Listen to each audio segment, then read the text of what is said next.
There is a massive opportunity out there right now that could fix Canada's economy and financial future, and no one is talking about it. With all the major economic and financial announcements, the policy announcements we got this week, we can already see where the trends are headed and where the problems are starting. But luckily, Pierre and the Conservatives are there holding them accountable and showing their spending is off the charts. They're already roasting them, saying this is nuts. Already roasting them, and I think they're doing a great job, but nobody's talking about this opportunity. And I think if this is acted on sooner rather than later, we could see Canada finally start to turn around. Canada's not over, guys. We can fix it. We've got a bunch of economic updates today, some Alberta stuff, all sorts of things. Let's get into it. All these videos are going to come together really nicely and show the solutions for the project at the end and how this will work. But one thing that's going to have to stop is things like in this video here, while they give this economic update about Canada's GDP growing 2.2%. Let's get into it. Stats can with the GDP numbers for the economy and for the quarter. And Scott is here. The expectation was things would slow because of the tariffs. Yes. What has happened? The exact opposite. We're actually seeing a real resilient strength for the Canadian economy, up 2.2%. That's our annualized inflation or GDP rate for the first quarter. And this is due to a lot of imports, exports, a lot of people in the U.S. trying to skirt around the pending Trump tariffs. And so we actually saw the economy a lot stronger than the Bank of Canada and economists were predicting. Okay, so very important. He uses resilience and stronger than we expected. Yes, the number's up, but when we dig into the details in a second, it's not really a resilient trend or looking like major strength. 0.2% is our new rate. That's our growth rate for our economy. March, it was up 0.5%. So with those 3 months together, that's the first quarter. That's what we're talking about. Now, exports up 1.6% in the first quarter. Passenger vehicles surged close to 17% as a lot of manufacturers tried to get vehicles back and forth across the border. We also saw industrial machinery, parts, exports up 12%. Businesses investing in that and trying to, again, skirt around the tariffs. But exports. Okay. Quick little, just trying to, businesses investing up front, trying to skirt around the tariffs. Okay. Fell in oil and gas. We saw oil and bitumen exports down 2.5%. What'd you just call me? Petroleum products down over 11%, and household spending continuing to be strong but slowing a little bit, 0.3% as a lot of Canadians are pulling back in their spending. A little bit of fear in as well in regards to the tariffs. We saw residential construction down close to 3%. Business investment, and this is a big worry, there was down in factory buildings, structures, that sort of thing, but intellectual property, research and development also down. But business. So domestically, this is why this video was so frustrating, because he's talking about the strength of the economy, the resilience, how it's looking. And then he lists off all these trends domestically that are bad because, yes, consumer sentiment is way down in Canada. Spending is down. Business investment is down. The reason why the GDP grew by so much is it had such a massive impact from the front loading of purchasing from people trying to skirt the tariffs, to use his word. And that's something we knew was coming because we saw what the US, they had said, oh, they had a GDP contraction. No, they just had bought so much from Canada, which is a good thing. We've now brought into USD to Canada. And he goes on to say in this video, oh, the economy is so strong, I think it'd be hard for the Bank of Canada to cut now. And that doesn't make any sense because of all the domestic problems, and especially when you get into news like this, which I found was really funny. Let's check this part out. Talk about whiplash after not one but two federal courts ruled that the president's use of these emergency powers to justify his tariffs was unlawful, even unconstitutional. An appeals court just flipped the script again, ruling that Trump's sweeping tariffs on 60 nations, including those on Canadian and Mexican products that you mentioned, will continue for now. As the legal battle plays out, now the White House has raged against what it calls unelected judges, questioning the president's policies. Have a listen.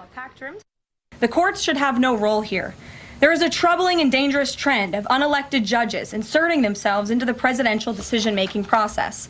America cannot function if President Trump, or any other president for that matter, has their sensitive diplomatic or trade negotiations railroaded by activist judges. Carney just celebrated yesterday about the tariffs, and he was talking about how they were unlawful, and he was happy to see that. That's obviously out of here. That was never going to last, and it just made Carney look bad because he still has tariffs instituted. We see things like this. Told you, coffee prices are exploding. I'm sure we got a lot of coffee drinkers on the channel because so many people drink coffee. So this is a direct impact to the Canadian consumer on these unlawful tariffs, according to Carney, but he's keeping them on.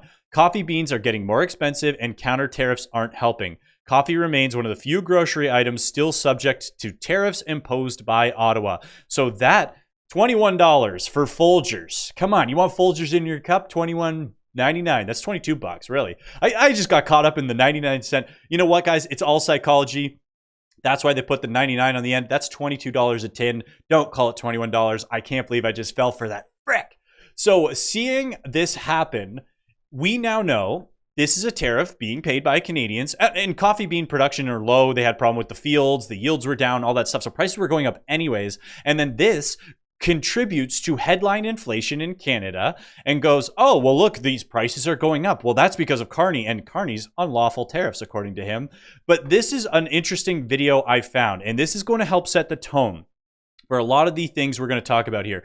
It's an insane video when you look at these stats. And I've often mentioned some of these things, but it's actually even more aggressive than I thought. So let's check this part out. Assume that Canada lies entirely north of the United States, but this isn't entirely accurate. The 49th parallel, a straight line on the map, forms the majority of the border between the two countries. However, a surprising aspect of Canada's geography is that about 70% of Canadians live south of this line. This concentration of population is evident across a region of the country highlighted in red on population maps. Even more surprising, nearly 50% of Canadians live in an even smaller area below this line, making it clear that a significant portion of the country's population lives south of the U.S. state of Washington. Canada's southernmost point, located on Middle Island in Lake Erie, further challenges common perceptions. This point is situated so far south that it lies below a portion of Northern California. That's nuts when you think about it's in line with Northern California, because in your mind, you think of California being in this like very southern state. And even further south than the majority of 16 U.S. states, including Massachusetts and Oregon. This geographic reality creates the surprising fact that more Americans live north of Canada's southernmost point than Canadians themselves. Perhaps isn't that insane? The most striking example of this anomaly is seen in Detroit, Michigan. Detroit is the only U.S. city where traveling south will take you into Canada, rather than the other way around. This unusual arrangement highlights the fascinating intersections between population, geography, and perception in North America. Yes, I've mentioned that on the channel before, that 90% of Canadians live within 150 miles of the U.S. border, just cuddled up to the border for warmth. And this person said, discussions of the 51st state in Golden Dome now seem different to me after seeing this. And I think that makes sense. And the reason why I wanted to show this and the impact that this had on this person's idea of the 51st state and how interconnected Canada and the US either could be or currently are, it's because we're getting into seeing, they're putting out videos on Danielle Smith and her ratings, and they're discussing the 51st state and her actions. Familiarity is supposed to breed contempt. Someone forgot to tell Albertans, because it appears the more they get to know Danielle Smith as Premier, the more impressed they are. They are impressed with her. This is a long honeymoon. We haven't seen a politician in Alberta enjoy a honeymoon this long since Ralph Klein. Well, to paraphrase our dear friend Ralph Klein, welcome to another miracle on the prairies. We're dropping this video 2 years to the day after Smith's United Conservative Party won the last election. Given that this marks the midpoint of the UCP mandate, CBC News commissioned some polling to get a comprehensive picture of Alberta's political landscape. And Smith's leadership numbers stand out. Look at the dark blue in the first line at the top left of this page. When Smith first became Premier, only 18% of Albertans said they were very impressed with her. Now look at the bottom line. That number has more than doubled. The red represents the opposite sentiment, so she clearly remains a polarizing figure, but a majority of Albertans now admit they are impressed. If you look at this chart, you have the October numbers from 2022. It was 18% with the very impressed and 54% with the not at all impressed. And obviously, yes, it's kind of split down the middle, but you've seen a pretty substantial change from the not impressed at all, obviously moving into the very impressed. And that's the stuff that I like. It's 13%. This is even after Danielle Smith has kept up all of the rhetoric around her and, Alberta sovereignty, even though she says she wants a united and sovereign Alberta inside of Canada, she wants to stay in Canada, she's still putting out the opportunity for Albertans to vote and make that choice. Why? Well, the pollsters point to an age-old story in this province. Albertans like a fighter. For anybody who is concerned about Ottawa, who doesn't like the Alberta federal government relationship, they see what Smith's doing on that front, and she is their person. She is the avatar of Western Albertan discontent. And we hear this when we do focus groups and qualitative research. People look at her and they say, well, I don't like everything she's doing, but boy, she's got nerve. She also has an opponent who's still finding his feet. This guy sucks. Oh my God. Former Calgary Mayor Naheed Nenshi replaced Rachel Notley as leader of the NDP less than a year ago. The poll found that voters are not as impressed with him, but it also found many still haven't made up their minds about the new leader. Nenshi has to take these people who are sitting on the fence and crank things up with them. Because if he doesn't, things could get ugly for the NDP. If an election were held today, the poll found that 52% of Albertans would vote UCP, a result that would essentially be unchanged from 2023. But look at the NDP number there. It's down. And I'm very happy to see that, because if people were voting for Nenshi, I'd be so disappointed with Alberta. Down 6 points from the last election. Now that may not sound like much, but the loss of support is most acute in Alberta's two biggest cities, where most of the seats are, and that's especially so in Edmonton, which has been dominated by the NDP in recent years. Smith's party was shut out of the capital in the last election. But today the poll suggests the UCP would increase its seat count from 49 in 2023 to 61, the NDP dropping from 38 to 26. Now that is pretty staggering. Again, with all of the separation talk with Alberta, to see the amount of support that's still moving to the Conservative Party, it's really exciting. Because I don't know how anybody could vote for that guy, because every plan he seems to announce seems like it would destroy the economy of Alberta and just absolutely hurt the finances there. And it's funny because, Alberta has all this support. That's the first mainstream media video where they gave Danielle Smith some actual positive credit, but then they had to put out this small little hit piece here. And so many things are mentioned in this that I'm like, that's a little suspicious. Did you like the video yet? If you like the video, it helps get these in front of more people, helps grow the channel. Don't forget to sign up for Wealth Simple. You get $25. I get $25. It's a great way to support the channel where you also get paid. Not sponsored, just like the company. Let's get back to it. Alberta's government is ranked dead last in Canada in a report on housing. Alberta got a grade of D+ from the Task Force on Housing and Climate. However, the other provinces don't fare much better, with Quebec, BC, and Prince Edward Island earning the best grade of C+. The author of the report says Alberta is doing well in housing starts, but credits that mainly to leadership at the municipal level in Calgary and Edmonton. Of course, everybody's always passing the buck to try and either get the credit for the housing building or pass it off on why housing's not being built. And here they're going, this is all due to the municipal level. It has nothing to do with Danielle Smith. But we'll get into the task force. The group on the task force is bipartisan, with former Edmonton Mayor Don Iveson and former Conservative Cabinet Minister Lisa Raitt involved.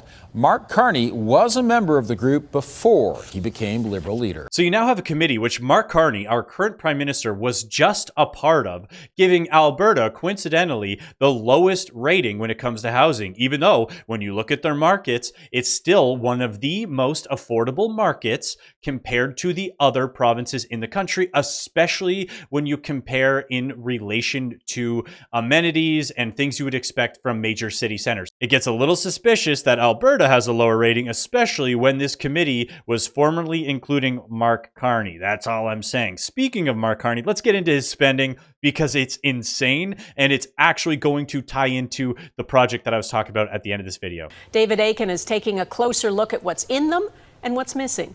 David. Well, Donna, the spending plan tabled in Parliament this week gives Canadians really the first outline of how the Carney government's finances will be different from the Trudeau government. Honorable Prime Minister. Mark Carney promised more fiscal discipline, and he plans to spend $486 billion this year. That's about the same as the Trudeau government did last year. But even that is too much for the Conservatives. Just like Justin Trudeau, Mark Carney's spending is absolutely out of control. In fact, it's worse. This week's spending plan is... Yeah, but don't worry, it's fiscal discipline. We brought in the banker. He's the smart businessman investor. certain to change in the fall once it is updated with the $24 billion in new spending commitments the Liberals made during the election campaign. The plan really is a first step, a baseline, and one required to essentially keep the government's lights on. Still, MPs will be asked to vote on it without the benefit of having a budget, which would detail how the government plans to raise the revenue for all this spending. With the economic storm clouds moving in, how is it possible not to have a budget this spring? Moreover, MPs will be asked to vote on this spending with few details about it. Yeah, so again, I've used this analogy before, but it's like saying, hey, you're going to start this project to renovate your house. It's going to be a minimum of this price, and we're not going to tell you what the other increases are, but you have to agree that there will be increases in the future because, like they've said, that's the baseline spending, and there's more spending to come as he's committed to increasing these numbers. And when you see some of the numbers being thrown around and the opportunity we could have, oh man. Though the government promises ministers will provide details later. There will be extensive examination with ministers being accountable for those sums in the House of Commons, more than that has ever occurred in recent memory. He's one of the least trustworthy politicians I think we've had. It's just Now, MPs will have to vote on this spending plan, and it will be a matter of confidence, although almost no one expects the government to fall when that vote comes sometime in June. Yeah, and I think obviously it's going to get voted on. It's going to have to get passed because, we need to keep the lights on. But then we have economists weighing in with statements like this. To try to fight through the storm. But we speak so much about the deficit tensions in the U.S. Should we be talking about deficit tensions in Canada as well? Absolutely, we should be talking about deficit tensions in Canada. When we look at the Liberal Party of Canada election platform, the plan was to run deficits which on average are $20 billion a year larger than what the previous administration projected back in December. And, there's a good chance that those are going to be even larger as we see the economy weaken. And also we get strains from things like demands for higher defense spending, potentially up from 2% of GDP in the plan to 3.5% to 5% of GDP. That's billions, tens of billions in increased costs. And again, every time we've run a deficit, it's always higher than the predicted deficit. Not only that, we are about to head into what looks like a recession. One of the ways to get through a recession is government spending, but we've been doing that in the good times. So we've been running on borrowed fuel for the good times. So this recessionary spending is going to be so much worse. So that is going to increase deficit substantially and push the debt to GDP ratio consistently higher across our projection. Again, important.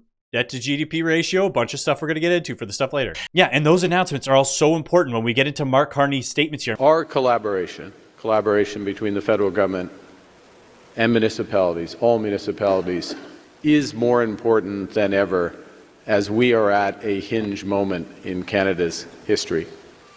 It is a more dangerous and divided world, unfortunately. Geopolitical risks are rising, and they are threatening our sovereignty. The global trading system, which has helped power Canada's prosperity for decades, is undergoing the biggest transformation since the fall of the Berlin Wall. Notice the references they always use. There's specifically a reason he's referencing that and the language he's using, talking about all these crises, yet he's about to take a 12-week vacation. And closer to home, our long-standing weak productivity is beginning to strain government finances. Weak proud. Certainly making life less affordable for Canadian families, and it's threatening to undermine the vital social programs, including childcare, on which Canadians rely. Canada's new government will address these challenges head-on, with focus, determination, and innovation, and that innovation goes straight to our partnership. Because much of that response to those global challenges, the response to global challenges begins right here at home in our municipalities, where together we can build a stronger, safer Canada. This is important. And in response to the housing crisis that we all know has been eroding Canadian standards of living, the federal government is acting to improve affordability in the short, medium, and long term. Surely one of those steps is going to be cutting immigration, which would definitely have a massive impact on the demand side for Canadian real estate. But that's short term. Oh, what are we doing in the medium and long term? We will Build Canada Homes, a lean, mission-driven organization that will accelerate the development of deeply affordable housing projects, that will catalyze an entirely new housing industry based on Canadian technology, Canadian workers, and Canadian lumber. New committee, new spending, new consultants. And will provide $25 billion in financing for affordable home builders. $25 billion. Put a pin in that because I want to talk about that for what we're moving into. In parallel, we will work above and beyond that. We will work with you to slash development charges in half for all multi-unit housing over the next 5 years, alongside the provinces and territories, while making, crucial point, while making municipalities whole through federal investments. AKA, he wants those fees gone, and then they will spend more to support that money that's being lost. So more spending, yet again. I know from meeting with mayors across the country in recent months that many of you have already signed on. I know I didn't meet with all the mayors who've signed on, but many of you have signed on to the Housing Accelerator Fund, which is unlocking tens of thousands of new homes across the country. So because we listen, we will reinforce the Housing Accelerator Fund. Modular homes, shoe boxes, not designed for families, not conducive for people who want to have kids, which we need more kids. This guy spoke for like 25 minutes and didn't mention immigration once. And we're taking these measures and more at scale, because we recognize that business as usual just won't work, that young Canadians can't wait any longer to have the same opportunities to own a home that previous generations such as mine enjoyed. So in face of foreign threats, no prize for guessing what I'm saying.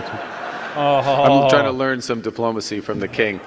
In the face of foreign threats, a core priority. That part made me so mad. Not only did he call out America, he said he's taking some notes from the king, whose speech you wrote. So I don't know how that's taking notes from the king. It's just constant manipulation, and then again, taking shots at America. So frustrating. Of this government is to build projects of national significance, projects that reinforce our country's resilience, projects that connect Canada. They constantly talk about projects and how they're going to do this at speeds that have never been done before. And he's going to put out all of this money and investment. But again, then you have, luckily, answers from Pierre. When he talks about these things, he shows these guys can't be trusted. The Liberals are back with the same ministers, MPs, staff, and it turns out, for the most part, the same policy agenda. Earlier this week, I made it clear that we as Conservatives would vote in favor of any good policies that helped restore the Canadian promise, even if they did not go far enough or they were not as good as we would have proposed. That's why earlier this week we announced we'd support some of the government's, albeit small, tax measures. We said we would support them because they were a very small step in the right direction. So this has been one of the first speeches that Pierre's made in a while, because obviously you guys know, a little skeptical about Pierre sometimes, where it was nice to see, okay, look, your tax cut sucks, but it's still a tax cut. So he's saying, if the ideas make sense, we'll work with them. His idea is to hold him accountable, but not just block everything. For some reason, the Liberals, anytime they're the opposition, just go with a block everything technique. And we said we will continue to do that. At the same time, we said we would vote against things that are bad for the country and that run against the platform that 8 million Canadians voted for. And that's what I'm here today to discuss with my deputy leader, Melissa Lantsman, whom I thank for her hard work. We ran on a platform of fiscal discipline to bring down the cost of government so that we could bring down the cost of living. But this week, Mark Carney introduced $500 billion of spending with no budget. The first time that has happened in decades. Not only that, but he's increasing government spending by 8%, with the lion's share of that spending going to bloated bureaucracy, consultants, and contractors. Bureaucracy will go up by 6%. That's more than double the combined rate of inflation and population growth. Consultants are going to go up by 37% to $26 billion a year. The average Canadian family will now spend $1,400 on federal government consultants alone. That's the part that I really wanted to focus on. There were some other clips of Pierre talking about how we just can't trust the Liberals because they say one thing, they do another. Just all of their spending is off the charts. He kind of dug into them a little bit. Not going to get into all of those clips because I really wanted to get into what I wanted to make this video about. And this stuff is all very important, and I honestly think could help save Canada moving forward. And that is the sovereign wealth fund opportunity we have, especially with all of the proposed projects, some of which exist now, some of which were shut down, and some of which are yet to come based on the opportunity that is out there. And first we're going to start with what a sovereign wealth fund is, because not everybody knows. Then we're going to show how Norway's crushing, and I have some math, and it's staggering the opportunity we're leaving on the table. We need to get our heads out of our butts, people. What is a sovereign wealth fund? The simplest definition is a state-owned and controlled institutional investor that invests in public or private markets, either in global financial markets or at home. And that's what's interesting about sovereign wealth funds, is that we have sovereign wealth funds that are very, very large, over $1 trillion. And we have ones that are much smaller. We have sovereign wealth funds that are from liberal democracies, advanced economies, all the way to developing economies and countries that do not have democratic traditions. Huh. At this point, I'm not sure where Canada would fall under. This was what makes them quite interesting to study, is that they exist everywhere, or nearly everywhere. How is it that we can have sovereign funds from such a diversity of political economies? That is, sovereign funds from liberal democracies like Norway to countries like China that are a single-party state. Now, which one is Canada? Because yes, sovereign wealth funds exist as a way to invest, like everything he said there.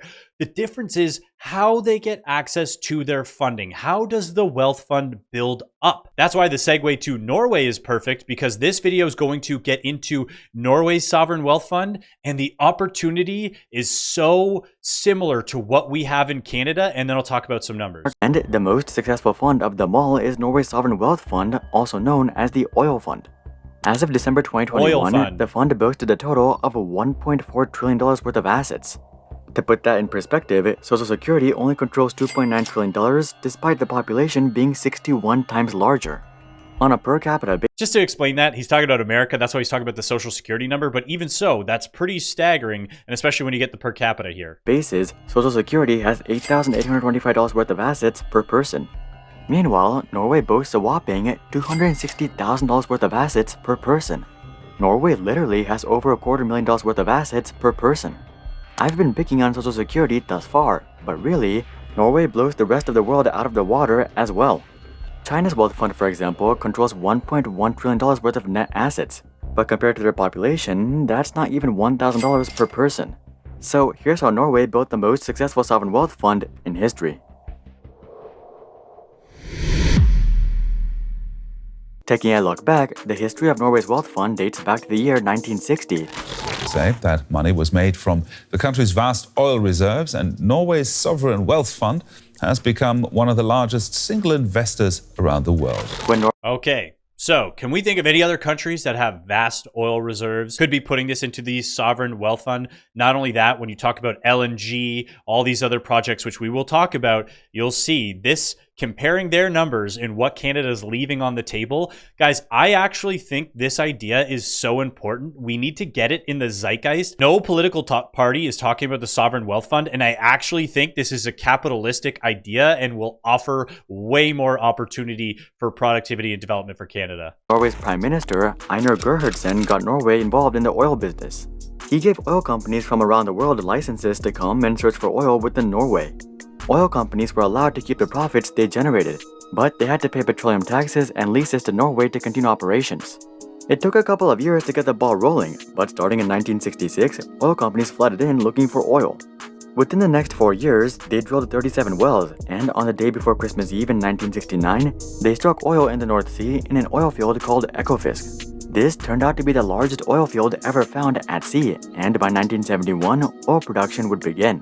It didn't take long for Norway to start raking in loads of money, and soon enough, they started to discuss what to do with the money. This was not a fast process by any means, as it would drag on for 12 years. But eventually in 1983, they came to a consensus. They decided to create a fund that could invest the profits generated from the oil industry, hence the name Oil Fund.